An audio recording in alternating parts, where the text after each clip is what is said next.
আজকে খুব সুন্দর একটা বেগুন ভাজি আপনাদের সাথে শেয়ার করব, যেটা খেতে আপনাদের খুবই ভালো লাগবে। বিশেষ করে এটা সাদা পোলাওয়ের সাথে আরো খুবই ভালো লাগবে।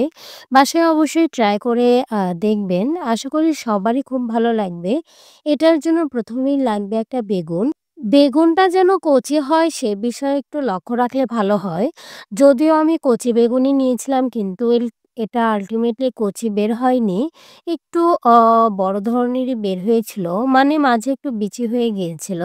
সেরকম না নিয়ে একটু কচি ধরনের বেগুন নিলে এটা আরো বেশি টেস্টি লাগবে। তো এটা আমি ১ম এই চাকা, চাকা করে কেটে নিলাম।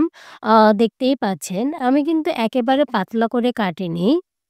১ম দিকে এইরকম কচিই ছিল, খুব সুন্দর বিচি ছিল না। কিন্তু মাঝের দিকে এরকম বিচি হয়ে গিয়েছিল। আমার কাছে অন্য কোনো বেগুন ছিল না, যার কারণে আমি এটা দিয়েই করেছি।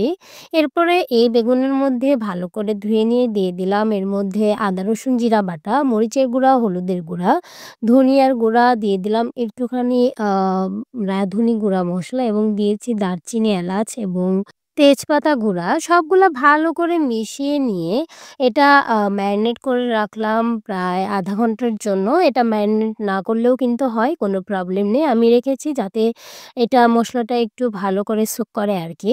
এরপরে এটা রেখে দিয়ে চলে আসলাম এইদিকে আরেকটা ব্যাটার বানানোর জন্য আমার লাগবে একটা ডিম।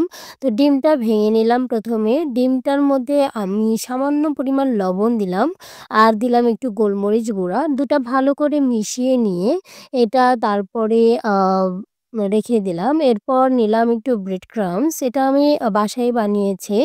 এটা কিছু না, শুধুমাত্র ব্রেডের সাইডের যেই আ লাল যে অংশটা থাকে সেটা বাদ দিয়ে ভেতরের যে অংশটা থাকে সেটা ব্লেন্ডারে গুঁড়ো করে নিয়ে একটু হলুদ বা একটু রং মিশিয়ে তারপরে একটু গরম করে নিতে হবে গ্যাসে, তাহলেই হয়ে যাবে।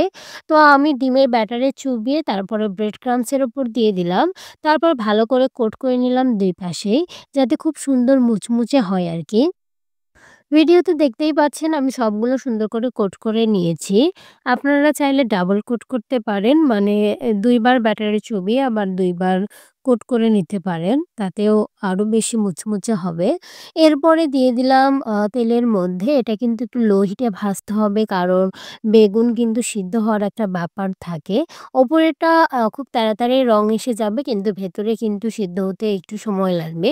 এই কারণে আমি বলি যে কচি বেগুন নিলে খুবই ভালো হয়। তাহলে খুব তাড়াতাড়ি ভেতরটা সিদ্ধ হয়ে যাবে এবং খুব সুন্দর লাগবে।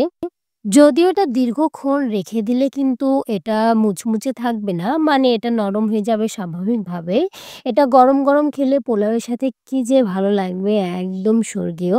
তো আশা করি সবার কাছে ভিডিওটি খুবই ভালো লাগবে। ভিডিওটি ভালো লেগে থাকলে লাইক, কমেন্ট, শেয়ার করবেন, সাবস্ক্রাইব করে পাশে থাকবেন। Thanks for watching.